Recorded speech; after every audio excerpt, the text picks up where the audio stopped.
तो स्टार्ट करते हैं इस लेक्चर में एक new chapter body fluid and circulation.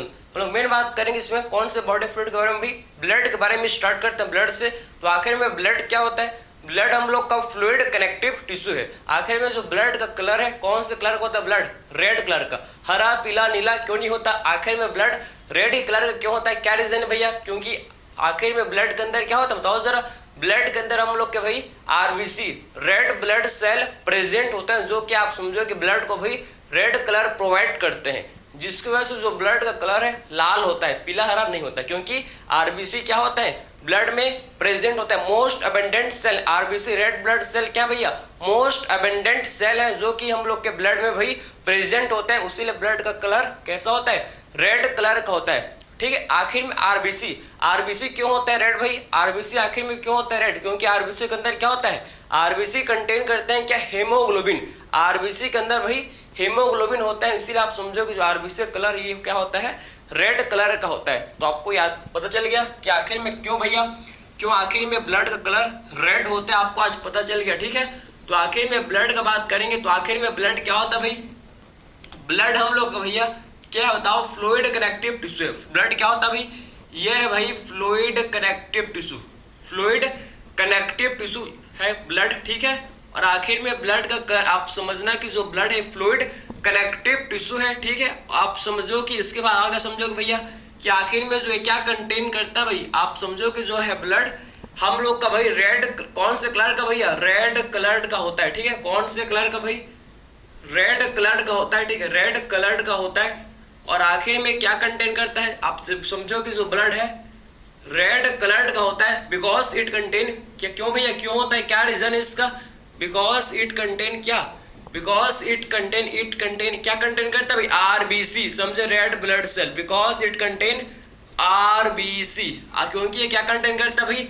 RBC contain करता है, रेड ब्लड सेल ये कंटेन करता है, जिसकी वजह से आप समझो कि इसका कलर कैसा होता है बताओ?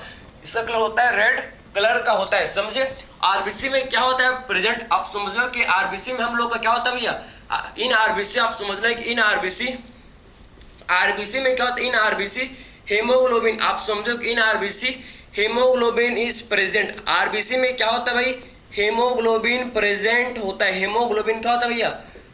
प्रेजेंट होता है। इन आरबीसी आप समझो कि हेमोग्लोबिन क्या होता है भैया? प्रेजेंट होता है। समझे? हेमोग्लोबिन जो कि प्रेजेंट होता है। ठीक है। आखिर में हेमोग्लोबिन क्या है भैया? हेमोग्लोबिन हम लोग का रेड कलर का पिगमेंट है। समझे ना? हेमोग्लोबिन क्या होता है बताओ जरा। ये रेड कलर का पिगमेंट, ये हम लोग का क्या होता है? ये रेड कलर का भैया पिगमेंट होता है। समझे? तो हेमोग्लोबिन क्या होता है भाई? हेमोग्लोबिन को बोलते हैं भैया कि रेड कलर्ड पिगमेंट। इसे क्या बोलते हैं? रेड कलर्ड का पिगमेंट है क्या भैया? हेमोग्लोबिन। समझे? तो रेड कलर्ड पिगमेंट इसे बोलते हैं क्या हम लोग? हेमोग्लोबिन। ठीक। तो आपको ये आइडिया लग गया भैया कि आखिर में क्यों आरबीसी में, आखिर में क्यों ब्लड का कलर रेड होता है? क्योंकि क्या कंटेन करते हैं भैया? आरबीसी। और आरबीसी में आप समझो क्या होता है प्रेजेंट? आरबीसी में भैया हेमोग्लोबिन प्रेजेंट होता है, जो कि एक रेड कलर्ड का आयरन कंटेनिंग पिगमेंट है, जैसे कि आपके एनसीईआरटी ने बताया है। समझे? रेड कलर का भैया आयरन कंटेनिंग पिगमेंट होता है हेमोग्लोबिन। ठीक है। क्या करता है इसको देखेंगे भी। ठीक है।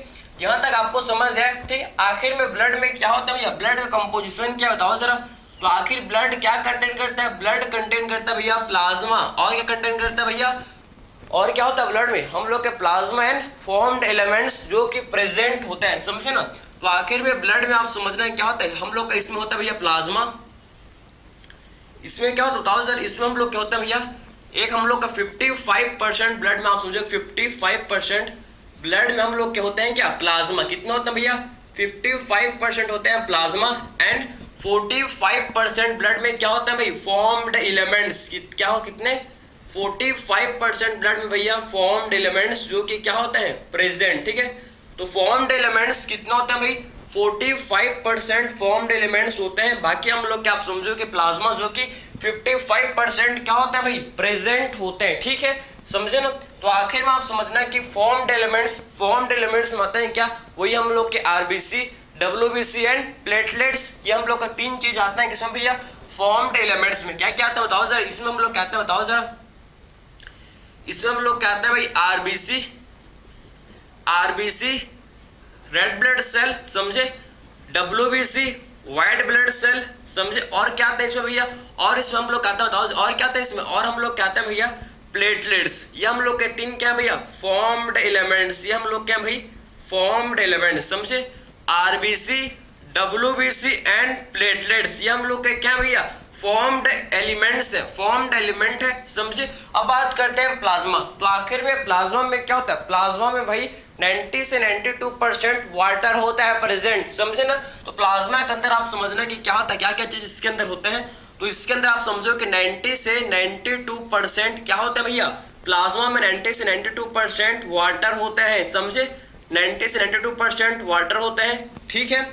प्लाज्मा में आप समझना है कि कितना भैया, 6 to 8% क्या होता है, प्लाज्मा प्रोटीन, ठीक है। इसमें हम लोग के 6 to 8% क्या होता है प्लाज्मा में भाई, प्लाज्मा प्रोटीन, प्लाज्मा प्रोटीन होते हैं, समझे ना। प्लाज्मा प्रोटीन तीन टाइप के आप समझो कि 3 टाइप के प्लाज्मा प्रोटीन जो कि प्लाज्मा के अंदर प्रेजेंट होता है। कौन कौन से भैया, कौन कौन से प्लाज्मा प्रोटीन जो कि होते हैं प्लाज्मा में। तो पहला हम लोग का प्रोटीन है भैया जिसे बोलते हैं, क्या बताओ जरा, एल्ब्यूमिन, एल्ब्यूमिन, ठीक है। ये हम लोग का प्लाज्मा प्रोटीन है। सेकेंड है जिसे बोलते हैं क्या हम लोग भाई, ग्लोब्यूलिन, ग्लोब्यूलिन, समझे। एंड थर्ड जो हम लोग का प्लाज्मा प्रोटीन है जिसे बोला जाता है क्या, फिब्रिनोजन। क्या बोलते हैं जिसे भैया, फिब्रिनोजन, ठीक है, फिब्रिनोजन, फिब्रिनोजन, ठीक है। तो 3 टाइप के भैया प्लाज्मा प्रोटीन जो कि क्या होता है, प्लाज्मा के इनसाइड, प्लाज्मा के इनसाइड भैया प्रेजेंट होता है। होप आपको ये दिख रहा होगा, ठीक है, समझे ना। तो प्लाज्मा भैया 6 to 8% प्लाज्मा प्रोटीन होते हैं, एल्ब्यूमिन, ग्लोब्यूलिन एंड फिब्रिनोजन। और क्या होते हैं प्लाज्मा भैया, और हम लोग के प्लाज्मा में क्या चीज प्रेजेंट होते हैं। तो आखिर में और क्या होते हैं आप देखो, प्लाज्मा हम लोग का वही कंटेन करता है क्या, ये कंटेन करता है न्यूट्रिएंट्स, समझे। इसमें हम लोग के क्या होता है भैया, न्यूट्रिएंट्स होता है, इसमें होता है भैया न्यूट्रिएंट्स, ठीक है, न्यूट्रिएंट्स होते हैं। तो आखिर में कौन कौन से आप देखो कि इसमें हम लोग क्या होता है, न्यूट्रिएंट्स। कौन कौन से न्यूट्रिएंट्स आखिर में प्लाज्मा के अंदर भाई प्रेजेंट होते हैं, बताओ जरा कौन कौन से होता है न्यूट्रिएंट्स। तो आखिर में भाई प्लाज्मा में आप समझो कि कौन कौन से न्यूट्रिएंट्स होते हैं। इसमें हम लोग क्या होते हैं क्या, ग्लूकोज, इसमें हम लोग क्या होता है प्रेजेंट क्या, ग्लूकोज। इसमें हम लोग क्या होते हैं भाई, अमाइनो एसिड, ठीक है, ग्लूकोज, अमाइनो एसिड, आप समझना ग्लूकोज, अमाइनो एसिड, ठीक है, आप समझो ग्लूकोज, अमाइनो एसिड। और क्या होता है भैया, और इसमें हम लोग के प्रेजेंट होते हैं क्या, और प्लाज्मा में भैया हम लोग के प्रेजेंट होते हैं जिसे बोलते हैं क्या, जिसे हम लोग बोलते हैं भाई फैटी एसिड। यहाँ तक कि फैटी एसिड, ग्लिसरॉल, ये हम लोग के सारे क्या होते हैं भैया, फैटी एसिड, ग्लिसरॉल, सब ये प्लाज्मा में भाई प्रेजेंट होते हैं, समझे। तो आखिर में आप समझो कि आपको समझ है ना, ग्लिसरॉल ये हम लोग के सब क्या होता है प्लाज्मा में के अंदर प्रेजेंट होते हैं। तो आप देखो कि प्लाज्मा में भैया न्यूट्रिएंट्स भी होते हैं, कौन कौन से, glucose, amino acid, fatty acid and glycerol. ये सारे हम लोग के न्यूट्रिएंट्स जो कि क्या होते हैं भाई प्लाज्मा के इनसाइड प्रेजेंट होते हैं। और क्या होता है प्लाज्मा में भैया, और हम लोग के मिनरल्स होते हैं। और क्या होता है बताओ, और होते हैं मिनरल्स, समझे। और होते हैं क्या, मिनरल्स भी होते हैं, समझे ना। और हम लोग क्या होते हैं क्या भाई, मिनरल्स भी होते हैं, मिनरल्स भी कंटेन करता है। मिनरल्स में आता है क्या भैया, मिनरल्स में हम लोग क्या, आप समझो कि मिनरल्स कौन कौन से मिनरल्स होते हैं भैया प्लाज्मा में। तो प्लाज्मा में भैया हम लोग क्या होते हैं क्या, सोडियम, सोडियम आयन, समझे। इसमें क्लोराइड आयन, आप समझो कि कैल्शियम आयन, ठीक है। इसमें हम लोग और क्या होता है बताओ जरा, और क्या होता है भैया, मैग्नीशियम आयन, मैग्नीशियम आयन, समझे। और क्या होता है भैया, and bicarbonate, and bicarbonate ion. ये सब, ये सारे मिनरल्स जो कि क्या होते हैं, ये सारे के सारे मिनरल्स भाई प्लाज्मा के इनसाइड प्रेजेंट होते हैं, ठीक है। तो ये सारे मिनरल्स क्या होते हैं प्लाज्मा के इनसाइड जो कि प्रेजेंट होते हैं, ठीक है। और क्या होता है प्लाज्मा भैया, और प्लाज्मा क्या कंटेन करता है, प्लाज्मा कंटेन करता है एंटीबॉडीज। और क्या होता है इसके अंदर, एंटीबॉडीज होते हैं। और क्या होता है, नाइट्रोजिनस वेस्ट भी क्या होता है प्लाज्मा के इनसाइड हम लोग का प्रेजेंट होता है, नाइट्रोजिनस वेस्ट भी प्रेजेंट होता है। और क्या होता है भाई, इसको यहाँ लिख लें क्या, चलो यहाँ पर लिख लेते हैं, ठीक है। अब देखो और क्या होता है प्लाज्मा, और क्या होता है प्लाज्मा भैया, और प्लाज्मा में हम लोग क्या होते हैं प्रेजेंट जिसे बोलते हैं क्या, एंटीबॉडीज, ठीक है। क्या होता है भैया, एंटीबॉडीज होते हैं, एंटीबॉडीज, आपको दिख रहा है ये एंटीबॉडीज, ठीक है।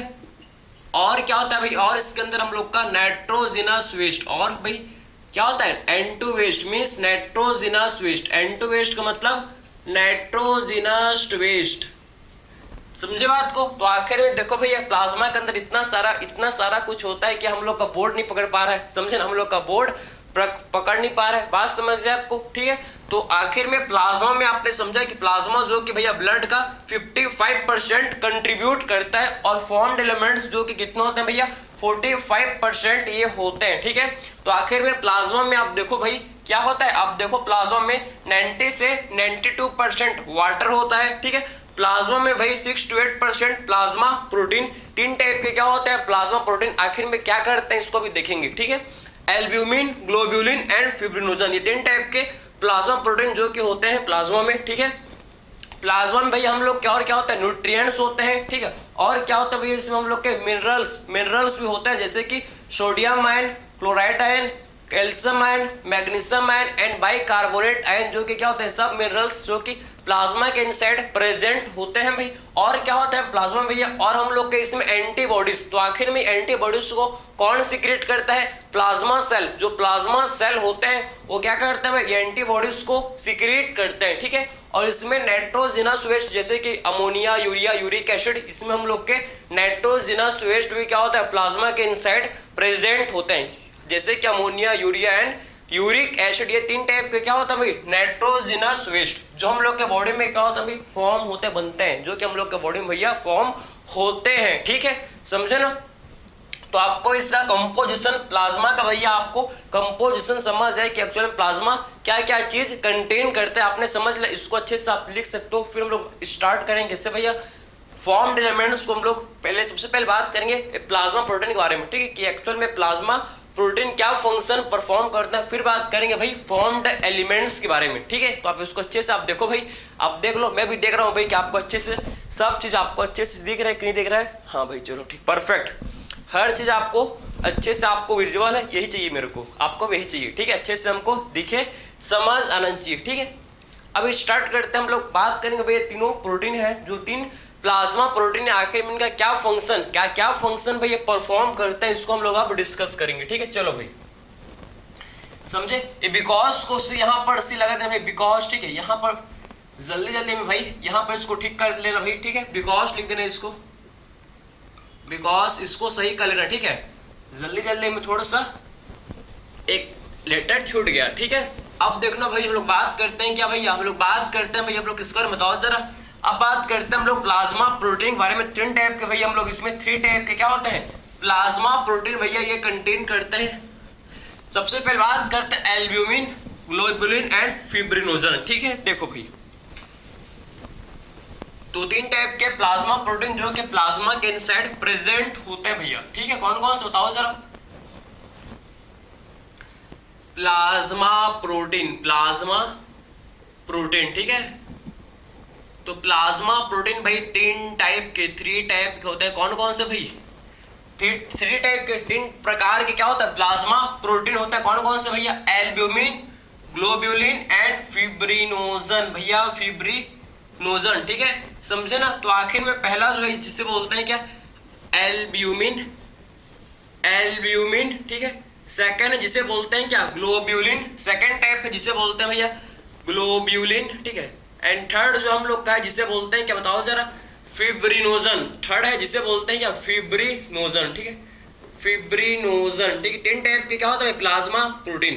तो आखिर में एल्ब्यूमिन क्या करता है, एल्ब्यूमिन का फंक्शन क्या होता है भैया, एल्ब्यूमिन ये मेंटेन करता है कि उसको, ये आप समझना है कि ऑस्मोटिक बैलेंस करता है, समझे। आखिर एल्ब्यूमिन क्या करता है भाई ऑस्मोटिक बैलेंस मींस ओस्मोलैरिटी को मेंटेन करता है, किसको मेंटेन करता है भैया ओस्मोलैरिटी को मेंटेन करता है। आप समझना कि सॉल्ट एंड वाटर को ब्लड में मेंटेन करके रखता है, सॉल्ट एंड वाटर का बैलेंस करता है, समझे, सिंपल समझे क्या करता है भाई एल्ब्यूमिन सॉल्ट एंड वाटर का भैया बैलेंस करता है, ठीक है, सॉल्ट एंड वाटर का भाई बैलेंस करता है, समझे। एल्ब्यूमिन आपके एनसीईआरटी के हिसाब से क्या करता है भैया ऑस्मोटिक बैलेंस, ऑस्मोटिक बैलेंस करता है, समझे, ऑस्मोटिक बैलेंस के लिए भाई एल्ब्यूमिन रिस्पॉन्सिबल है, समझे। तो आखिर में ये ऑस्मोटिक बैलेंस करता है भाई, ऑस्मोटिक बैलेंस करता है, समझे। सॉल्ट वाटर को आप समझो कि बॉडी में भैया, बॉडी में क्या करता है सॉल्ट वाटर को बैलेंस करके रखता है, समझे। हम लोग के बॉडी में भैया सॉल्ट एंड वाटर के कंसंट्रेशन को ये बैलेंस करके रखता है एल्ब्यूमिन, ठीक है भैया। सिंपली समझिए आपको कि सिंपली आप समझो कि क्या करता है बॉडी के, जो बॉडी का हम लोग का क्या ऑस्मोलैरिटी है, समझे ना, उसको मेंटेन करता है, ठीक है। अब बात करते हैं सेकंड हम लोग का है ग्लोब्यूलिन। आखिर में आप समझना भैया ग्लोब्यूलिन आखिर में 3 टाइप के होते हैं, 3 टाइप के क्या होते हैं ग्लोब्यूलिन होते हैं। कौन कौन से भैया? एक होते हैं alpha globulin, beta globulin and हम लोग क्या बताओ जरा कौन सा ग्लोब्यूलिन भैया?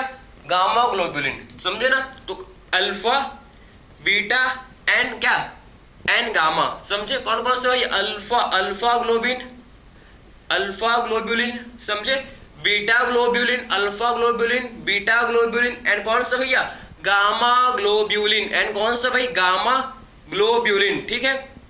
तो आखिर में अल्फा एंड बीटा ग्लोब्यूलिन का क्या रोल है भैया? क्या फंक्शन है? आखिर में अल्फा एंड बीटा ग्लोब्यूलिन क्या फंक्शन परफॉर्म करते हैं भैया? आखिर में ये मिनरल्स के ट्रांसपोर्ट में हेल्प करते हैं, समझे ना। मिनरल्स के ट्रांसपोर्ट में भैया हेल्प करता है, समझे।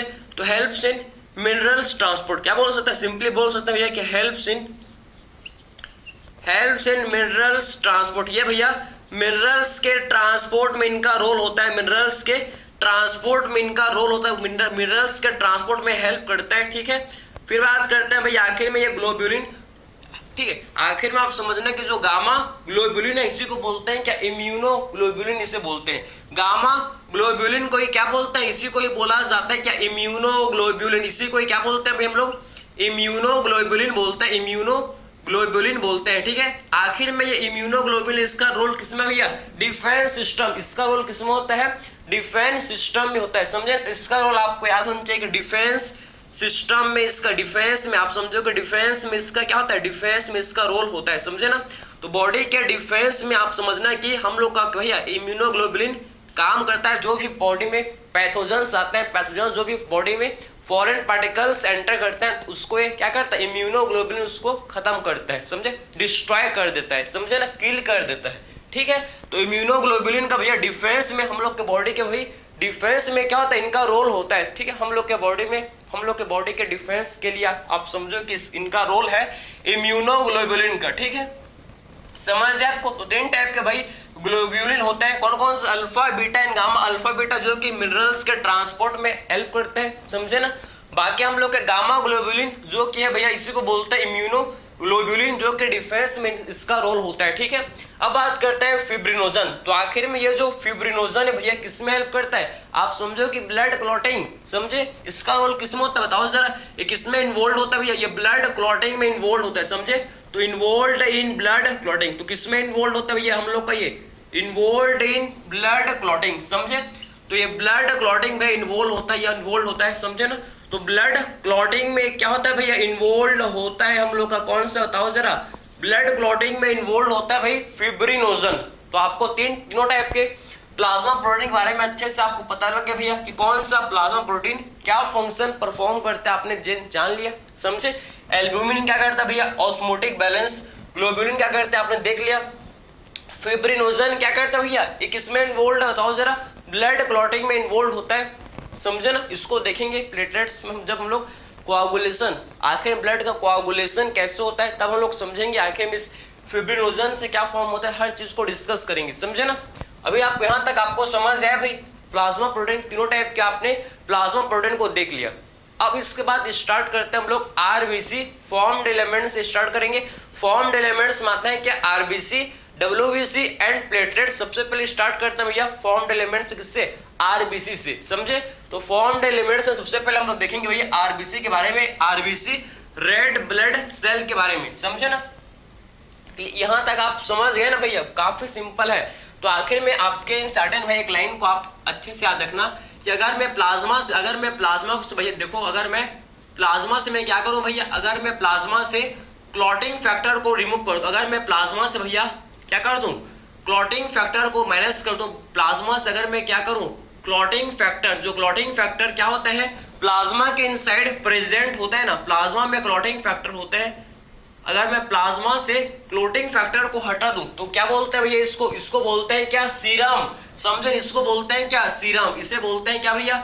इसे बोला जाता है सीरम। सिरप नहीं भैया, सीरम, समझे ना। सिरप मत समझना, सीरम है, सीरम। तो अगर मैं प्लाज्मा से भैया क्या करूं, अगर मैं प्लाज्मा से क्लॉटिंग फैक्टर को हटा दूं, क्लॉटिंग फैक्टर को प्लाज्मा से मैं रिमूव कर दूं तो इसे क्या बोलते हैं? जो बचता है उसे क्या बोलते हैं भैया? जो बच जाता है उसे बोलते हैं क्या? उससे हम लोग बोलते हैं सीरम, ठीक है, समझे। अब स्टार्ट करते हैं भैया हम लोग फॉर्म्ड एलिमेंट से। आपके एनसीईआरटी का हर एक लाइन आपका कवर हो रहा है। अगर आप एनसीईआरटी नहीं पढ़ोगे तो भी आराम से काम चल जाएगा, क्योंकि हर एक लाइन तो आपका कवर हो रहा है भाई, हर एक लाइन हर एक वर्ड आपका एनसीईआरटी का कवर हो रहा है, ठीक है, समझे। तो आप ये मत समझना भाई कि एनसीईआरटी पढ़ के ही हम लोग सिलेक्शन हो सकता, नहीं भैया, आप नोट्स पढ़ के भी हो सकता है बिल्कुल, क्योंकि बेस्ड ऑन एनसीईआरटी के हिसाब से पूरा नोट्स है मेरा, आप देख लेना, ठीक है। तो आखिर में आप देखो भी बात करते हैं हम लोग आरबीसी के बारे में, ठीक है। तो आखिर में बात करते हैं किस बारे में हम लोग, अब आरबीसी के बारे में, मीन्स रेड ब्लड सेल के बारे में, ठीक है। Red blood cell, red blood cell, red blood cell, ठीक है। तो आखिर में रेड ब्लड सेल इसी को बोलते हैं क्या, रेड ब्लड सेल को बोला जाता है इरिथ्रोसाइट, समझे। तो रेड ब्लड सेल को क्या बोलते हैं भैया, इसी को ही बोलता है इरिथ्रोसाइट, इसी को क्या बोलते हैं भाई हम लोग, इरिथ्रोसाइट बोलते हैं, समझे, इरिथ्रोसाइट इसे बोला जाता है, ठीक है। तो रेड ब्लड सेल को क्या बोलते हैं बताओ सर, इसी को भैया हम लोग इरिथ्रोसाइट बोलते हैं, इरिथ्रोसाइट बोलते हैं, समझे। तो आखिर में कितना हम लोग क्या आप समझो कि बॉडी में हम लोग के ब्लड में सबसे जो मोस्ट अबंडेंट सेल भैया वो आरबीसी है, समझे। हम लोग के ब्लड में जो मोस्ट अबंडेंट सेल है, कौन सा सेल है बताओ, आरबीसी, रेड ब्लड सेल ही होता है मोस्ट अबंडेंट हम लोग के ब्लड में, ठीक है। आखिर में कितना होता है भैया, आखिर में कितना होता है बताओ जरा, आप समझो कि 5 से 5.5, 5 to 5.5 मिलियन, आप समझो कि 5 to 5.5 मिलियन पर mm³ ऑफ ब्लड, कितना भैया, पर mm क्यूब ऑफ ब्लड ही होता है, समझे, समझे। पर mm³ ऑफ ब्लड क्या होता है भैया, ब्लड पर mm³ ऑफ ब्लड प्रेजेंट होता है, समझे। पर mm³ ऑफ ब्लड ये प्रेजेंट होता है। mm³ किसे बोलते हैं, पर माइक्रो लीटर ऑफ ब्लड को, समझे ना, पर माइक्रो लीटर ऑफ ब्लड को भैया क्या बोलते हैं, mm³ इससे बोला जाता है, ठीक है, क्लियर है। तो आपने क्या समझा भैया कि RBC is the most abundant cell inside the blood, ठीक है। कितना होता है भैया ये हम लोग का, 5 से 5.5 मिलियन, आप समझो कि 5 से 5 to 5.5 मिलियन पर mm³ ऑफ ब्लड, मतलब 1 mm³, आप समझो कि मतलब 1 mm³ ऑफ ब्लड में कितना हुआ आरबीसी भैया, ओनली 1 mm³ ऑफ ब्लड में आप समझो कि 5 से 5.5 मिलियन आपके आरबीसी प्रेजेंट होंगे, समझे ना। कितना भाई, 1 mm³ ब्लड में, 1 mm³ ब्लड में 5 से 5.5 मिलियन आरबीसी आपके प्रेजेंट होंगे, इसीलिए आप भी समझो कि मोस्ट अबंडेंट सेल होते हैं हम लोग के ब्लड में, ठीक है। आखिर में आरबीसी आप समझो कि फॉर्म कहाँ होता है भाई, आरबीसी आखिर में हम लोग के आखिर में आरबीसी का भैया फॉर्मेशन, इसका बात करें हम लोग फॉर्मेशन के बारे में, तो इनका फॉर्मेशन कहाँ होता है आप समझना, ठीक है। आरबीसी का फॉर्मेशन, आखिर में आरबीसी का फॉर्मेशन इस आप समझना कहाँ होता है, आरबीसी के फॉर्मेशन को बोलते हैं क्या, इरिथ्रोसाइट, आप समझो ना, आप समझो कि आरबीसी का जो फॉर्मेशन होता है ना, ये हम लोग का एम्ब्रियोनिक स्टेज में कहाँ होता है, और फिर बात करेंगे एडल्ट में कहाँ होता है, ठीक है, समझे ना। तो आखिर में आरबीसी का फॉर्मेशन क्या बोलता है, इरिथ्रोपोइसिस, समझे। आरबीसी के फॉर्मेशन भैया क्या बोलते हैं, आरबीसी के फॉर्मेशन बोला जाता है क्या, इरिथ्रोपोइसिस, समझे, इरिथ्रोपोइसिस, इरिथ्रोपोइसिस इसे बोलते हैं आरबीसी के फॉर्मेशन को, इरिथ्रोपोइसिस इसे बोलते हैं, ठीक, इरिथ्रोपोइसिस बोला जाता है कि आरबीसी के फॉर्मेशन को भैया इरिथ्रोपोइसिस बोलते हैं, ठीक है, समझे ना। आखिर में आरबीसी का फॉर्मेशन कहाँ होता है भाई, आरबीसी का फॉर्मेशन आप समझो कि एम्ब्रियोनिक स्टेज, ठीक है, एम्ब्रियोनिक स्टेज में कहाँ होता है भैया, एम्ब्रियोनिक स्टेज में कहाँ होता है, ठीक है। और फिर बात करेंगे एडल्ट में कहाँ होता है, सबसे पहले बात करेंगे एम्ब्रियोनिक स्टेज में आरबीसी का फॉर्मेशन कहाँ होता है, फिर बात करेंगे भैया हम लोग कि एडल्ट स्टेज में आरबीसी का फॉर्मेशन कहाँ होता है, ठीक, एडल्ट में भैया आरबीसी का फॉर्मेशन कहाँ होता है, ठीक है। तो आप समझना कि एम्ब्रियोनिक स्टेज में कहाँ होता है भैया, एम्ब्रियोनिक स्टेज में आप समझो कि सबसे पहले आरबीसी का फॉर्मेशन कहाँ होगा, सबसे पहले आरबीसी का फॉर्मेशन हम लोग कहाँ होता है, यॉर्क सैक में, समझे। तो फर्स्ट जो आरबीसी का फॉर्मेशन है कहाँ होता है बताओ, यॉर्क सैक में भैया सबसे फर्स्ट आरबीसी का होता है फॉर्मेशन, और यॉर्क सैक से फिर आरबीसी कहाँ फॉर्म होता है, फिर इसके बाद आरबीसी फॉर्म होते हैं कहाँ पर, लीवर में, इसके बाद आरबीसी फॉर्म होते हैं कहाँ भैया, लीवर में, और फिर लीवर से आप समझना कि फिर यॉर्क सैक से लीवर में, और लीवर से फिर स्प्लीन में, लीवर से फिर स्प्लीन में, समझे, किसमें भैया, फिर स्प्लीन में, ठीक है। और स्प्लीन से आप समझना फिर किसमें, फिर एडल्ट में, आप समझो कि फिर एडल्ट में कहाँ पर, एडल्ट्स में जो आरबीसी कहाँ हम लोग के अंदर आरबीसी कहाँ बनते हैं भैया, हम लोग के अंदर आरबीसी कहाँ बनते हैं बताओ जरा, रेड बोन मैरो में, समझे। तो एडल्ट में क्या होता है, एडल्ट में आप समझना कि जो रेड बोन मैरो है ना, रेड बोन मैरो, इसके अंदर क्या होता है भैया, हम लोग के आरबीसी फॉर्म होते हैं। हम लोग एडल्ट्स में क्या होता है, एडल्ट में आप समझना है कि रेड बोन मैरो के अंदर आरबीसी का फॉर्मेशन होता है। हम लोग के रेड बोन मैरो कहाँ होता है, हम लोग के लॉन्ग बोन, हम लोग के बॉडी में,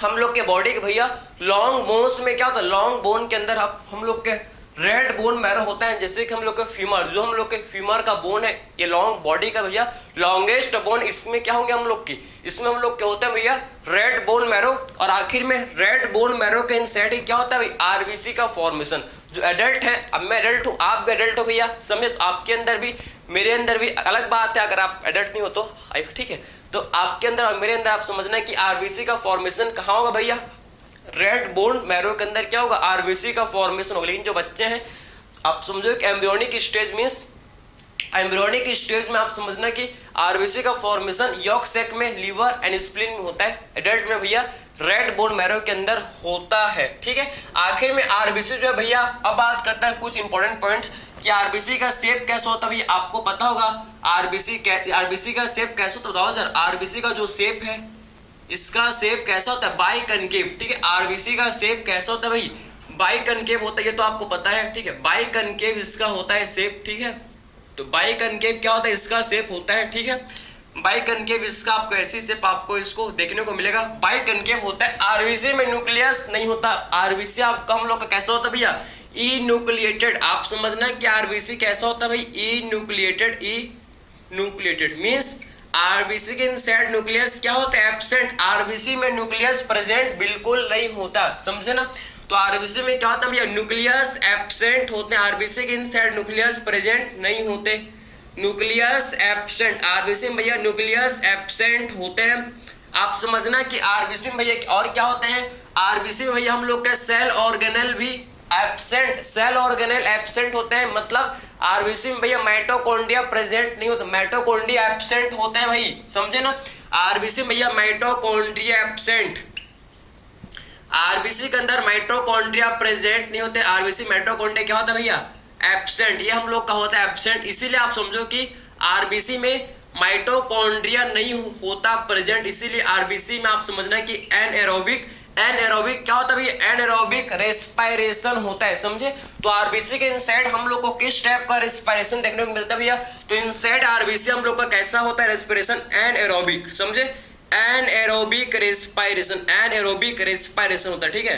तो आरबीसी में आप समझो कि किस टाइप का रेस्पिरेशन होता है भैया, एनएरोबिक रेस्पिरेशन होता है, समझे। एनएरोबिक रेस्पिरेशन जो कि आरबीसी के इनसाइड होता है, एनएरोबिक रेस्पिरेशन, ठीक है भाई, समझे। तो आरबीसी में ये एनएरोबिक क्या होता है, एनएरोबिक रेस्पिरेशन होता है आरबीसी में, ठीक है, समझे। तो आपने समझ लिया कि आरबीसी का शेप बाइकनकेव होता है भैया, इन्यूक्लिएटेड होता है। आरबीसी में न्यूक्लियस एब्सेंट, आरबीसी के अंदर माइटोकॉन्ड्रिया एब्सेंट, इसीलिए आरबीसी में एनारोबिक रेस्पिरेशन होता है। आप समझो कि इतना खाली इस जगह, इतना आप समझो कि मैक्सिमम स्पेस आखिर में आरबीसी आखिर में मैक्सिमम स्पेस किसके लिए बना रहा है भैया, आरबीसी खाली खाली क्यों बना, इतना खाली जगह किसके लिए बना रहा है, फॉर हेमोग्लोबिन, समझे। आरबीसी एम्प्टी स्पेस, एक खाली जगह किसके लिए बना रहा है भाई, क्योंकि आरबीसी में न्यूक्लियस नहीं है, जो मैक्सिमम स्पेस जो कि सेल का मैक्सिमम स्पेस ऑक्यूपाई करता था, ठीक है। और आखिर में आरबीसी में आप समझो कि माइटोकॉन्ड्रिया नहीं है, और भी ऑर्गेनेल्स नहीं होते हैं, जिससे आरबीसी खाली खाली सा होता है। क्यों भैया, आरबीसी आखिर में इतना खाली स्पेस क्यों बना रहा है, ताकि आप समझो कि आरबीसी क्या कंटेन कर सके, जिससे जो आरबीसी भैया मैक्सिमम हेमोग्लोबिन को अपने पास कैरी कर सके, जिससे मैक्सिमम हेमोग्लोबिन को क्या करे भैया अपने पास कैरी कर सके, समझे, कंटेन कर सके। इसीलिए आप समझो कि भाई आरबीसी के अंदर न्यूक्लियस, आरबीसी क्या करता है, न्यूक्लियस को रिमूव कर देता है, आरबीसी माइटोकॉन्ड्रिया को नहीं रखता भैया, समझे, ताकि ये मैक्सिमम हेमोग्लोबिन को रख सके, ठीक है। तो आपको ये लाइन आपको याद हो गया कि आखिर में आरबीसी में क्या होता है भाई, हम लोगों ने बात किया था कि आरबीसी में भैया आरबीसी क्या कंटेन करता है भैया, आरबीसी कंटेन करता है, बताओ क्या कंटेन करता है, हेमोग्लोबिन, ठीक है। ये कंटेन करता है क्या, बताओ, ये कंटेन करता है भैया, कंटेन हेमोग्लोबिन, समझे, ये कंटेन करता है। हम लोगों ने बात किया था आरबीसी में क्या होता है भैया, हेमोग्लोबिन होते हैं, जिसकी वजह से आरबीसी का कलर जिसकी वजह से आरबीसी कलर रेड होता है भैया, समझे। हीमोग्लोबिन के चलते क्या होता है, आरबीसी का कलर रेड कलर का होता है। आरबीसी भैया हम लोग का लाल कलर का क्यों होता है, क्योंकि हीमोग्लोबिन की वजह से। हीमोग्लोबिन क्या है, आयरन कंटेनिंग। हम लोग बात किए थे स्टार्टिंग में, बात किया था मैंने आपको हीमोग्लोबिन के बारे में कि रेड कलर का पिगमेंट है। आयरन कंटेनिंग क्या होता है, रेड कलर का भैया आयरन कंटेनिंग पिगमेंट होता है। हीमोग्लोबिन के दो पार्ट हैं भैया, एक हिम पार्ट है, आप देखो इसका क्या है, एक इसका हम लोग का हिम पार्ट है और दूसरा है ग्लोबिन पार्ट। एक है भैया इसका हिम पार्ट, एक इसका हिम पार्ट है, और ये हिम पार्ट जो है भैया ये पोरफायरिंग, आप समझो कि पोरफायरिंग रिंग में, पोरफायरिंग रिंग में क्या होता है, पोरफायरिंग रिंग भैया, पोरफायरिंग रिंग में प्रेजेंट होता है। समझ, ये पोरफायरिंग रिंग में क्या होता है, आप समझना कि पोरफायरिंग रिंग में ये क्या हिम पार्ट जो कि भैया प्रेजेंट होता है। पोरफायरिंग रिंग में, पोरफायरिंग में क्या होता है, पोरफायरिंग, आप समझो पोरफायरिंग रिंग में, पोरफायरिंग रिंग में क्या होता है, ये हम लोग का भैया हिम प्रेजेंट होता है, समझे ना। और आखिर में जो ग्लोबिन है, आखिर में जो इसका ग्लोबिन पार्ट है, आप समझना कि ग्लोबिन जो है भैया, ग्लोबिन दो टाइप के होते हैं, एक हम लोग का अल्फा ग्लोबिन, एक होता है क्या बीटा ग्लोबिन, ठीक है। इसको आप समझो दो टाइप के होता है ग्लोबिन, कौन कौन से भाई, एक होता है क्या अल्फा ग्लोबिन, एक होता है भाई अल्फा ग्लोबिन, ठीक है, एक होता है अल्फा ग्लोबिन, मतलब दो आपके अल्फा ग्लोबिन एंड दो हम लोग के बीटा ग्लोबिन होते हैं, समझे ना।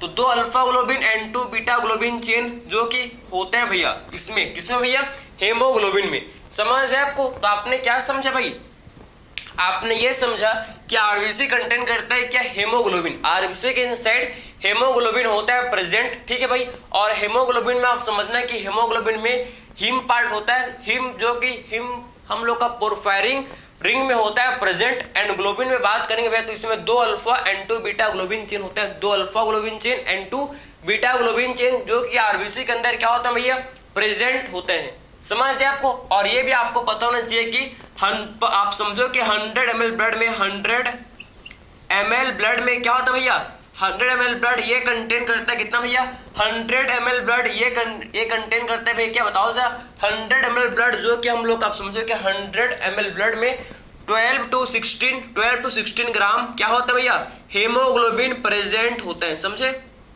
तो आपके स्टैटिक लाइन है भैया कि 100 ml ब्लड में जो कि 100 ml ब्लड में 12 to 16 ग्राम क्या होते हैं भाई, हेमोग्लोबिन ये कंटेन करता है, समझे। तो समझ आपको 100 ml ब्लड में 12 to 16 ग्राम क्या होता है भाई, इसमें हम लोग के हेमोग्लोबिन प्रेजेंट होते हैं। हेमोग्लोबिन क्या होता है भैया, इसमें हम लोग के प्रेजेंट होते हैं, ठीक है।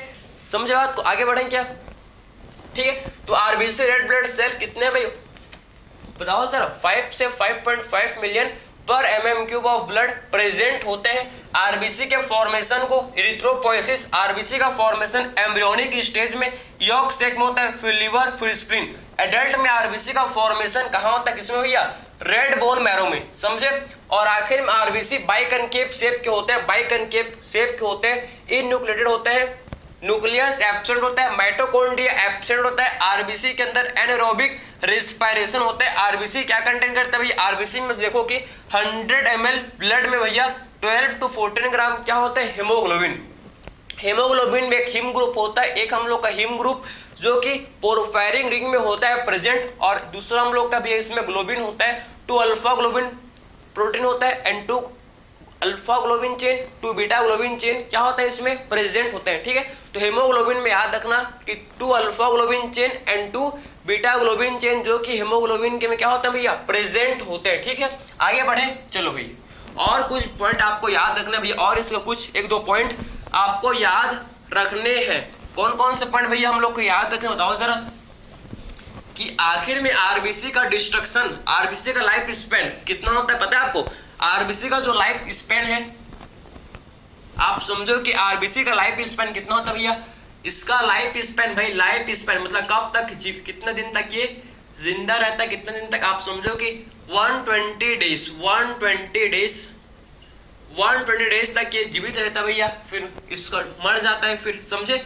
उसके बाद आफ्टर 120 दिन के बाद आप समझना है कि 120 डेज के बाद फिर क्या होता है भैया, इसका डिस्ट्रक्शन, इसका क्या हो जाता है, आरबीसी का भैया डिस्ट्रक्शन हो जाता है, डिस्ट्रक्शन इन स्प्लीन। आप समझो कि इसका डिस्ट्रक्शन हो जाता है, फिर किसमें, फिर स्प्लीन में आप समझना है कि इसका डिस्ट्रक्शन हो जाता है आरबीसी का, इसीलिए स्प्लीन को क्या बोलते हैं, इसीलिए स्प्लीन को बोला जाता है क्या, बताओ जरा, ग्रेवयार्ड ऑफ आरबीसी। इसीलिए भैया स्प्लीन को ग्रेवयार्ड ऑफ आरबीसी बोलते हैं, क्योंकि वो 120 डेज के बाद क्या होता है, आरबीसी भैया, आरबीसी का डिस्ट्रक्शन हो जाता है कहाँ, स्प्लीन में भैया आरबीसी का भाई डिस्ट्रक्शन हो जाता है। इसीलिए आप समझो कि हम लोग स्प्लीन को क्या बोलते हैं, स्प्लीन को आप देखो कि ग्रेवयार्ड ऑफ आरबीसी बोला जाता है। किसको भाई, हम लोग स्प्लीन को ग्रेवयार्ड ऑफ आरबीसी बोलते हैं, समझे ना, समझ है आपको। अब देखो भैया आरबीसी आखिर में क्या करता है, इसका मेन फंक्शन जो कि आपके एनसीईआरटी ने दिया भैया, आरबीसी का जो मेन फंक्शन है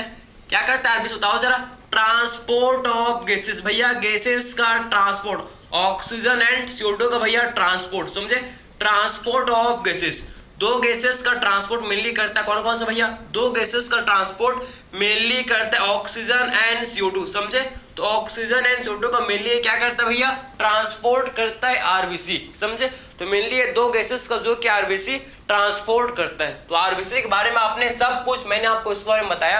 अब हम लोग स्टार्ट करते हैं इसके बाद किसके बारे में, WBC के बारे में, व्हाइट ब्लड सेल को डिस्कस करते हैं, काफी ज्यादा इंपॉर्टेंट है, ठीक है। चलो भाई चले देखें तो, ठीक है, चलते हैं, ठीक है।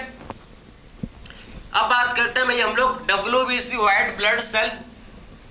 व्हाइट ब्लड सेल को बोलते हैं क्या, ल्यूकोसाइट, समझे, और ल्यूकोसाइट मींस कलरलेस, ल्यूको का मतलब क्या होता है, कलरलेस, समझे। अब बात करते हैं व्हाइट ब्लड सेल। आप देखो भैया हम लोग बात करेंगे हम लोग व्हाइट ब्लड सेल के बारे में, व्हाइट ब्लड सेल के बारे में, समझे, व्हाइट ब्लड सेल को बोलते हैं क्या, व्हाइट ब्लड सेल्स को बोलते हैं भैया क्या, बताओ, व्हाइट ब्लड सेल को बोलते हैं भैया इरिथ्रोसाइट, इसी को बोलते हैं क्या, इरिथ्रोसाइट बोलते हैं, समझे, इरिथ्रोसाइट बोलते हैं, क्लियर आप, मतलब व्हाइट ब्लड सेल को ल्यूकोसाइट, समझे। इसीलिए भैया जल्दी जल्दी में करोगे तो हर काम बिगड़ता है, समझे, आराम से ध्यान से करना चाहिए, कॉन्संट्रेट से करना चाहिए, ठीक है। ल्यूकोसाइट, ल्यूको का मतलब क्या होता है भैया, ल्यूको का मतलब होता है कलरलेस, ल्यूको का मतलब कलरलेस, ल्यूको मींस कलरलेस, समझे। तो आखिर में आप समझना कि जो व्हाइट ब्लड सेल ल्यूकोसाइट कितने होते हैं, ये हम लोग के 6,000 से 8,000 पर mm³ ऑफ ब्लड, आप समझना कि 6,000 से 8,000 पर mm³ ऑफ ब्लड, पर mm³ ऑफ ब्लड क्या होता है, ऑफ ब्लड ये प्रेजेंट होते हैं, समझे। तो 6,000 से 8,000 पर mm³ ब्लड क्या होता है, ऑफ ब्लड ये प्रेजेंट होता है, समझे। आखिर में ल्यूकोसाइट, इसमें क्या होता है, देखो ल्यूकोसाइट मींस कलरलेस, इसका मतलब क्या होता है, कलरलेस। आखिर में कैसे होता है, ये हम लोग के होते हैं कलरलेस, ये होता है भैया कलरलेस। आखिर में कलरलेस क्यों होता है, क्योंकि इसमें हीमोग्लोबिन नहीं होता है, हीमोग्लोबिन इसमें एब्सेंट, ठीक है। क्योंकि इसमें भैया कलरलेस क्यों होता है, बिकॉज इसमें हीमोग्लोबिन एब्सेंट, समझे। हीमोग्लोबिन क्या होता है, Hb का मतलब क्या, Hb का मतलब हीमोग्लोबिन, Hb किसे बोलते हैं भैया, Hb किसे बोलते हैं, हीमोग्लोबिन को शॉर्ट में Hb, समझे ना, हीमोग्लोबिन को शॉर्ट में Hb बोला जाता है। तो आखिर में आपको ये समझ आए ना कि हीमोग्लोबिन जो कि कैसे होता है भैया, कलरलेस होता है। कलरलेस क्यों होता है, क्योंकि इनमें हीमोग्लोबिन एब्सेंट होता है, क्योंकि इनमें हीमोग्लोबिन एब्सेंट होता है, ठीक है। WBC व्हाइट ब्लड सेल दो टाइप के होते हैं, कौन कौन से, एक हम लोग के होते हैं जिनको बोलते हैं क्या, ग्रेन्युलोसाइट, और एक दूसरे होता है जिनको बोलते हैं ए ग्रेन्युलोसाइट। तो डब्ल्यू ब्लड मतलब व्हाइट ब्लड सेल्स दो टाइप के होता है, कौन कौन से, ग्रेन्युलोसाइट और ए ग्रेन्युलोसाइट, समझे, दो टाइप के होते हैं, बताओ जरा कौन कौन से भाई, एक हम लोग के होते हैं ग्रेन्युलोसाइट और एक होते हैं क्या, ए ग्रेन्युलोसाइट, ठीक है। दो टाइप के हैं, देखो एक को बोलते हैं क्या, ग्रेन्युलोसाइट, एक को बोला जाता है क्या, बताओ जरा, ग्रेन्युलोसाइट, और सेकंड टाइप को जो होता है भैया जिसे बोलते हैं क्या, ए ग्रेन्युलोसाइट, ठीक है, ए ग्रेन्युलोसाइट। तो आखिर में ग्रेन्युलोसाइट नाम से ही काम समझ रहे हैं इसका। ग्रेन्युलोसाइट में क्या होता है भैया, इनमें हम लोग का ग्रेन्यूल्स प्रेजेंट होता है, किनमें, ग्रेन्युलोसाइट में, समझे। और एक ग्रेन्युलोसाइट में आप समझना कि ग्रेन्यूल्स क्या होता है, एक ग्रेन्युलोसाइट में ग्रेन्यूल्स जो कि एब्सेंट होता है, इनमें ग्रेन्यूल्स प्रेजेंट नहीं होते। मेजर डिफरेंस आपको समझ है कि ग्रेन्युलोसाइट में ग्रेन्यूल्स होता है प्रेजेंट, एक ग्रेन्युलोसाइट में भैया ग्रेन्यूल्स प्रेजेंट नहीं होते, इनमें ग्रेन्यूल्स एब्सेंट होते हैं, समझे बात को, ठीक है। तो आखिर में एक आप समझो कि ग्रेनुलोसाइट 3 टाइप के होते हैं, समझे ना। आखिर में ग्रेनुलोसाइट 3 टाइप के होता है, कौन कौन से भैया? एक हम लोग का होता है क्या, न्यूट्रोफिल, आप समझ 3 टाइप के होता है, न्यूट्रोफिल, इसिनोफिल एंड बेसोफिल। और एक ग्रेनुलोसाइट 2 टाइप के होते हैं, मोनोसाइट एंड हम लोग के क्या, मोनोसाइट एंड हम लोग के क्या भैया, लिम्फोसाइट, समझे। तो आखिर में ग्रेनुलोसाइट और ऑफ 3 टाइप्स, कौन कौन से भैया, कौन कौन से टाइप के होता है जरा? न्यूट्रोफिल एक हम लोग का होता है न्यूट्रोफिल, ठीक है, न्यूट्रोफिल, ठीक है। सेकंड टाइप का जो हम लोग का होता है जिसे बोलते हैं ईओसिनोफिल, ठीक है। एंड हम लोग का थर्ड टाइप का जो होता है भैया जिसे हम लोग क्या बोलते हैं, बेसोफिल। थर्ड टाइप का होता है जिसे बोलते हैं भैया बेसोफिल, जिसे बोलाते हैं, समझे, बेसोफिल जिसे हम लोग बोलते हैं, ठीक है। तो आखिर में न्यूट्रोफिल कितना होता है बताओ जरा। न्यूट्रोफिल जो है भैया आप समझो कि न्यूट्रोफिल जो कि हम लोग के 60 to 65% होते हैं प्रेजेंट। इस्नोफिल कितना होता है भैया, ये हम लोग के 2 से 3% होते हैं। बेसोफिल कितना होता है भाई, बेसोफिल आप समझना है कि 0.5 से भैया 0.5 से आप समझना है कि 1% क्या होते हैं, बेसोफिल जो कि प्रेजेंट होते हैं, ठीक है। तो आखिर में न्यूट्रोफिल जो कि 60 to 65% होता है। इनका न्यूक्लियस आप समझना है कि भैया इनका न्यूक्लियस कैसा होता है, इनका मल्टीलोब्ड न्यूक्लियस। आप देखो इनका न्यूक्लियस कैसा होता है भैया, इनका मल्टीलोब्ड, इनका क्या होता है, इनका मल्टीलोब्ड न्यूक्लियस होता है, समझे। इनका क्या होता है भैया, मल्टीलोब्ड न्यूक्लियस। आप देखो कि इनका जो है भाई मल्टीलोब्ड न्यूक्लियस, समझे। इनका आपको क्या देखने को मिलेगा, इनका मल्टीलोब्ड न्यूक्लियस आपको इनका देखने को मिलेगा, समझे। ये मल्टीलोब्ड न्यूक्लियस जो कि आपको इनका देखने को मिलेगा, समझे ना। मल्टीलोब्ड इनका कैसा होता है, इनका मल्टीलोब्ड न्यूक्लियस होता है। मल्टीलोब्ड क्या होता है भैया, इनका न्यूक्लियस होता है। इसीलिए आप समझना हम लोग न्यूट्रोफिल को और क्या बोलते हैं, पीएमएनएल। न्यूट्रोफिल को और क्या बोलते हैं, पीएमएनएल, पॉलीमॉर्फो न्यूक्लियर ल्यूकोसाइट, समझे ना। तो आखिर में न्यूट्रोफिल कोई और क्या बोला जाता है भैया, न्यूट्रोफिल कोई बोलते हैं क्या, पीएमएनएल, ठीक है। न्यूट्रोफिल कोई बोलते हैं क्या, पीएमएनएल, पॉलीमॉर्फो न्यूक्लियर ल्यूकोसाइट। इसको मैं ऊपर लिख रहा हूं भैया, यहाँ पर स्पेस नहीं हो पाएगा, यहाँ पर लिख रहा हूं मैं। पीएमएनएल का फुल फॉर्म क्या, यहाँ पर आप लिख लेना, पीएमएनएल किसे बोलते हैं भैया, पीएमएनएल किसे बोलते बताओ जरा, polymorphonuclear leucocyte, polymorphonuclear leucocyte, समझे। पॉलीमॉर्फो न्यूक्लियर ल्यूकोसाइट, समझ है आपको, ल्यूकोसाइट, समझे बात को। तो आखिर में पॉलीमॉर्फो न्यूक्लियर ल्यूकोसाइट हम लोग बोलते हैं इसको भैया, पीएमएनएल को पॉलीमॉर्फो न्यूक्लियर ल्यूकोसाइट इसे हम लोग बोलते हैं, ठीक है, इसे बोला जाता है, समझ है आपको। तो आखिर पीएमएनएल किसे बोलते हैं भैया, पॉलीमॉर्फो न्यूक्लियर ल्यूकोसाइट को बोलते हैं, ठीक है। आखिर में न्यूट्रोफिल क्या करता है, क्या फंक्शन परफॉर्म करता है, फैगोसाइटोसिस। आखिर इनका मेन फंक्शन क्या होता है भैया, इनका मेन फंक्शन होता है क्या, फैगोसाइटोसिस। ये क्या करता है भैया, ये हम लोग के फैगोसाइटोसिस करते हैं, फैगोसाइटोसिस ये करते हैं, ठीक है, समझा आपको। तो आखिर में न्यूट्रोफिल क्या करते हैं भैया, हम लोग के फैगोसाइटोसिस करते हैं, अब बात करते हैं नेक्स्ट हम लोग का इसिनोफिल। तो आखिर में इनका न्यूक्लियस कैसा होता है भैया, इनका न्यूक्लियस कैसा होता है बताओ जरा, इनका बाइलोब्ड न्यूक्लियस। इनका न्यूक्लियस कैसा होता है, इनका बाइलोब्ड न्यूक्लियस इनका होता है भाई, समझे। बाइलोब्ड न्यूक्लियस जो कि इनका होता है, ठीक है, बाइलोब्ड न्यूक्लियस भैया इनका होता है, क्लियर है। आखिर में बाइलोब्ड न्यूक्लियस इनका होता है। और आखिर में आप समझना कि इसिनोफिल का मेन रोल किसमें होता है, इनका मेन रोल भैया एलर्जिक रिस्पॉन्स, इनका एलर्जिक रिएक्शन में रोल होता है। एलर्जिक रिएक्शन में इनका क्या होता है भैया, मेन इनका रोल होता है, समझे। एलर्जिक रिएक्शन में क्या होता है, एलर्जिक रिएक्शन भैया इनका मेन रोल होता है, समझे ना। तो इनका रोल किसमें होता है भैया, इनका रोल भाई एलर्जिक रिएक्शन में होता है, समझे। एलर्जिक रिएक्शन में आप समझना कि इसिनोफिल का रोल होता है, ठीक। अब बात करता है नेक्स्ट हम लोग का जो भाई ग्रेनुलोसाइट है, जिसे बोलते हैं क्या, बेसोफिल कितना होता है भाई, ये बेसोफिल 0.5 से 1 पर सबसे कम जो हम लोग का WBC है, सबसे आप समझो कम जो सबसे कम जो WBC होता है ये हम लोग के बेसोफिल होते हैं, समझे। बेसोफिल का न्यूक्लियस अगर आप देखोगे तो आपको कैसे देखने को मिलेगा भैया, तो आखिर में बेसोफिल का न्यूक्लियस कैसा होता है बताओ जरा।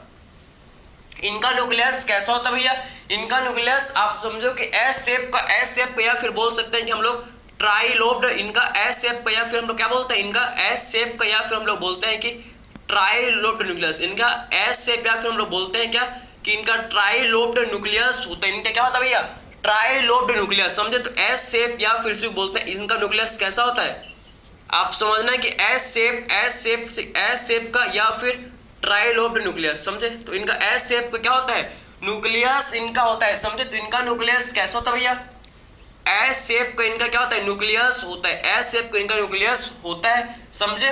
तो आखिर में बेसोफिल इनका मेन रोल किसमें होता है, इन्फ्लामेटरी रिस्पॉन्स, इनका भैया इन्फ्लामेटरी रिस्पॉन्स होता है, इनका क्या होता है, इन्फ्लामेटरी रिस्पॉन्स, समझे। तो इनका इन्फ्लामेटरी रिस्पॉन्स में रोल होता है, इनका इन्फ्लामेटरी रिस्पॉन्स होता है, समझे। इन्फ्लामेटरी रिस्पॉन्स होता है, आखिर में इनका क्या होता है भैया, इनका इन्फ्लामेटरी रिस्पॉन्स होता है, समझे। तो बेसोफिल का भैया इन्फ्लामेटरी रिस्पॉन्स होता है। आखिर में बेसोफिल क्या करता है, सिक्रीट, ये भैया बेसोफिल क्या करता है, सिक्रीट बताओ जरा। एक ग्रेनुलोसाइट को नेक्स्ट पेज में नेक्स्ट देखेंगे, नेक्स्ट हम लोग कहते हैं नेक्स्ट पेज में इसको डिस्कस करें, इसको रफ करने के बाद इसको देखेंगे अगले पेज में, वही बता रहा था आपको मैं कि इसको रफ करने के बाद देखेंगे, ठीक है, बात समझे ना।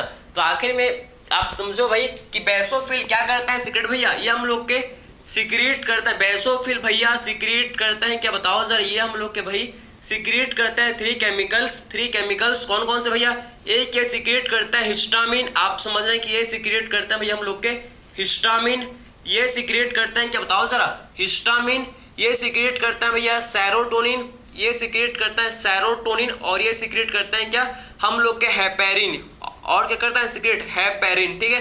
तो तीन आपके ये केमिकल्स जो सिक्रेट करता है कौन, बेसोफिल सिक्रेट करता है। यही बेसोफिल हम लोग के टिश्यू में होता है प्रेजेंट, जिसे क्या बोलते हैं, मास्ट सेल, समझे। यही बेसोफिल हम लोग के टिश्यू में होता है प्रेजेंट, जिसे हम लोग क्या बोलते हैं भैया, मास्ट सेल बोलते हैं। वो भी हम लोग को वही थ्री केमिकल्स ही, मास्ट सेल भी यही थ्री केमिकल को ही सिक्रेट करता है, ठीक है। हिस्टामिन क्या होता है भैया, ये हम लोग का आप समझो कि क्या होता है, वैसोकंस्ट्रिक्टर की वैसोडाइलेटर, समझे, वैसोडाइलेटर होता है, समझे, वैसोडाइलेटर, और ये हम लोग का वैसोकंस्ट्रिक्टर। तो आखिर में हिस्टामिन वैसोडाइलेटर, सेरोटोनिन क्या होता है, वैसोकंस्ट्रिक्टर, ये हम लोग का वैसोकंस्ट्रिक्टर, और हेपेरिन क्या है भैया, एंटीकोआगुलेंट, हेपेरिन क्या होता है भैया, एंटीकोआगुलेंट होता है हेपेरिन। वैसो का मतलब क्या होता है भाई, वैसो का मतलब होता है ब्लड वेसल्स, और डायलेटर मींस ब्लड वेसल को डायलेट, समझे। तो आखिर में हिस्टामिन क्या करता है भैया, ब्लड वेसल को डायलेट करता है, इसीलिए इसे बोलते हैं क्या, वैसो डायलेटर, समझे। सेरोटोनिन क्या करता है, ब्लड वेसल को कंस्ट्रिक्ट करता है, ये ब्लड वेसल को भैया ब्लड वेसल को ये कंस्ट्रिक्ट करता है कौन, सेरोटोनिन, ब्लड वेसल को कंस्ट्रिक्ट करता है, इसीलिए इसे क्या बोलते हैं, वैसो कंस्ट्रिक्टर। वैसो मतलब ब्लड वेसल, वैसो का मतलब ब्लड वेसल, समझे। और हेपेरिन जो कि एंटीकोआगुलेंट होता है, एंटीकोआगुलेंट होता है। तो आपने ग्रेनुलोसाइट के बारे में देख लिया कि न्यूट्रोफिल, इसिनोफिल एंड बेसोफिल आखिर में क्या करते हैं, आपको समझ जाए भाई, ठीक है। अब बात करते हैं भाई हम लोग किसके बारे में बताओ जरा, अब हम बात करते हैं भाई हम लोग एक ग्रेनुलोसाइट के बारे में, समझे। तो एक ग्रेनुलोसाइट भैया आपको याद होना चाहिए, इसमें हम लोग कहते हैं क्या, मोनोसाइट एंड लिम्फोसाइट, ठीक। इसमें हम लोग कहते हैं क्या बताओ जरा, monocyte and lymphocyte, monocyte and lymphocyte, monocyte भैया एंड क्या, मोनोसाइट एंड लिम्फोसाइट इसमें आता है, लिम्फोसाइट भैया इसमें आते हैं, ठीक है। तो आखिर में मोनोसाइट जो कि कितने होते हैं भैया, 6 to 8%, ये हम लोग के 6 to 8% होते हैं मोनोसाइट। लिम्फोसाइट हम लोग के भैया कितना होता है बताओ जरा, कितने होते हैं, ये हम लोग के भैया 20 से 25% लिम्फोसाइट होते हैं, समझे।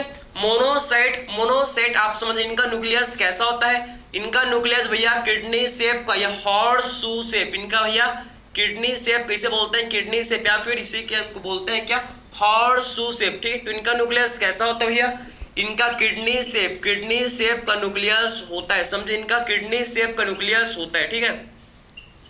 किडनी शेप का इनका क्या होता है, इनका किडनी शेप का भैया न्यूक्लियस होता है, किसका बताओ, मोनोसाइट जो है इनका किडनी शेप का होता है न्यूक्लियस, समझे। और आखिर में आप समझो कि मोनोसाइट किडनी शेप का होता है न्यूक्लियस, और इसमें जो हम लोग के मोनोसाइट है ना, मोनोसाइट जो भैया ये हम लोग के क्या करता है, मोनोसाइट आप समझना कि ये कन्वर्ट हो जाता है किसमें, ये कन्वर्ट हो जाता है भैया किसमें बताओ जरा, ये कन्वर्ट हो जाता है भैया किसमें, मैक्रोफाज में, समझे। ये हम लोग के कन्वर्ट हो जाता है किसमें भैया, मैक्रोफाज में। और मैक्रोफाज क्या करता है भैया, मैक्रोफाज हम लोग का भैया फैगोसाइटोसिस, ये मैक्रोफाज क्या करता है बताओ, फैगोसाइटोसिस करता है, समझे। मैक्रोफाज क्या करता है भैया, फैगोसाइटोसिस, समझे।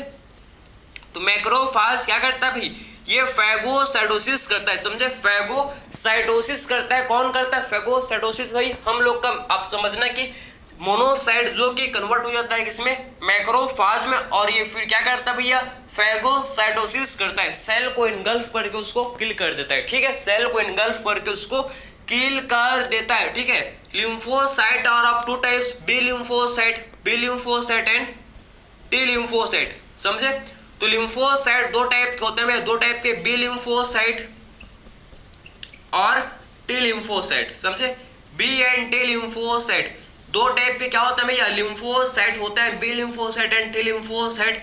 इनका रोल किसमें होता है, इनका रोल होता है भैया इम्यून रेस्पॉन्स, ये हम लोग के इम्यून रेस्पॉन्स के लिए रेस्पॉन्सिबल है, इम्यून रेस्पॉन्स के लिए क्या होता है भैया, इम्यून रेस्पॉन्स के लिए रेस्पॉन्सिबल होते हैं, समझे। इसको डिटेल में पढ़ेंगे, इसमें भी हम लोग हेल्थ एंड डिसीज चैप्टर में आप समझो, इसको डिटेल में पढ़ेंगे कि एक्चुअल में बी लिम्फोसाइट क्या प्रोवाइड करता है, टी लिम्फोसाइट क्या होता है, हाँ, इसको डिटेल में पढ़ेंगे हम लोग हेल्थ एंड डिसीज चैप्टर में, समझे ना। तो आपको एक ग्रेनुलोसाइट पता हो गया, मोनोसाइट एंड लिम्फोसाइट इसमें आता है भैया, आपको देख लो। मोनोसाइट किडनी शेप के होते हैं, जो कि मोनोसाइट भैया कन्वर्ट हो जाता है किसमें, मोनोसाइट कन्वर्ट हो जाता है भैया किसमें, मैक्रोफाज में। और मैक्रोफाज क्या करता है, ये फैगोसाइटोसिस करते हैं। लिम्फोसाइट दो टाइप के होते हैं भैया, बी लिम्फोसाइट, टी लिम्फोसाइट, और इम्यून रिस्पॉन्स के लिए भैया रिस्पॉन्सिबल होते हैं। एंड दो थर्ड टाइप का हम लोग का है भैया क्या, थर्ड टाइप का हम लोग का जो है भैया क्या, ब्लड से आप समझो कि हम लोग के ब्लड में होता है फॉर्म्ड एलिमेंट्स प्लेटलेट्स। प्लेटलेट्स वही आपके 1.5 लाख से 3.5 लाख प्रेजेंट होते हैं, जो आखिर में क्या करते हैं भैया, सबको पता है प्लेटलेट्स ब्लड क्लॉटिंग में हेल्प करते हैं। ब्लड क्लॉटिंग में क्या होता है, प्लेटलेट्स का रोल किसमें होता है, ब्लड क्लॉटिंग में प्लेटलेट्स का रोल होता है। प्लेटलेट्स को ही थ्रोम्बोसाइट बोलते हैं, जो कि मेगा कैरियोसाइट के फ्रेगमेंट से बना हुआ होता है, जो कि मेगा कैरियोसाइट के फ्रेगमेंट से फॉर्म होता है, जो कि मेगा कैरियोसाइट के फ्रेगमेंट से बनता है। बस खत्म, प्लेटलेट्स कंप्लीट, ठीक है। आखिर में कैसे प्लेटलेट्स का क्या रोल है ब्लड क्लॉटिंग में, ब्लड क्लॉटिंग रोल है, इसको देखेंगे हम लोग कि आखिर में ब्लड क्लॉटिंग कैसे होता है, इसको डिटेल में डिस्कस करेंगे। तो आई होप ये लेक्चर आपको समझ आए कि प्लेटलेट्स के बारे में आपने सीख लिया 2 मिनट में कि प्लेटलेट्स ब्लड क्लॉटिंग में भैया ब्लड के क्लॉटिंग में हेल्प करता है प्लेटलेट्स, ठीक है। तो ये आपने समझ लिया।